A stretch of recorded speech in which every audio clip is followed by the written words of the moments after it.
அரைக்கீரை சப்பாத்தி தான் இன்றைக்கி செய்ய போகிறோம். அதை செய்கிறதுக்கு நாம் இன்றைக்கி 2 கப்பு கோதுமை மாவு எடுத்திருக்கோம். 1 டீஸ்பூன் உப்பு ஆட் பண்ணிக்கோங்க. உப்பு எல்லா பக்கமும் போகிற மாதிரி நல்லா ஃபஸ்ட்டே கிளறி விட்டுக்கோங்க. இப்போ 1 டீஸ்பூன் மஞ்சள் பொடி ஆட் பண்ணிக்கோங்க. 1 டீஸ்பூன் மிளகாய் பொடி ஆட் பண்ணிக்கோங்க. எந்த மிளகாய் பொடி வேணாலும் எடுத்துக்கலாம்.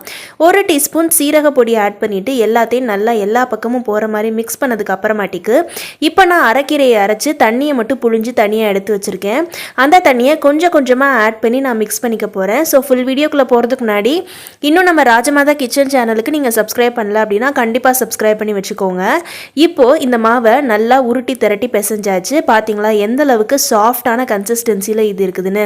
மேலே லைட்டாக ஆயில் கொஞ்சம் அப்ளை பண்ணிவிட்டு இதை ஒரு 30 மினிட்ஸ்க்கு மூடி வச்சுருங்க. 30 மினிட்ஸ் மூடினதுக்கப்புறம் நல்லா இதை நீட் பண்ணிவிட்டு நான் சப்பாத்தி போட்டிருக்கேன். எந்த அளவுக்கு சாஃப்டாக இருக்குது பார்த்தீங்களா.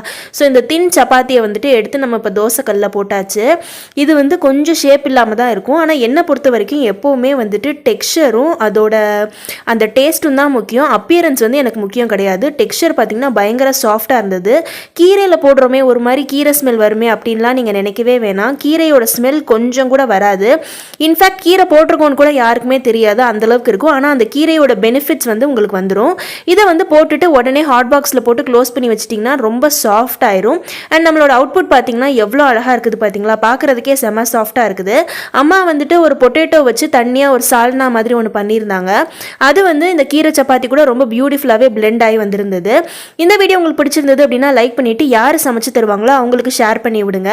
இது பார்த்தீங்க அப்படின்னா நான் உங்களுக்கு பிச்சு காட்டுறேன் எந்த அளவுக்கு சாஃப்டாக இருக்குன்னு. தொட்ட உடனே அழகாக பிஞ்சு வந்துருச்சு, அந்த அளவுக்கு சாஃப்டாக இருக்குது.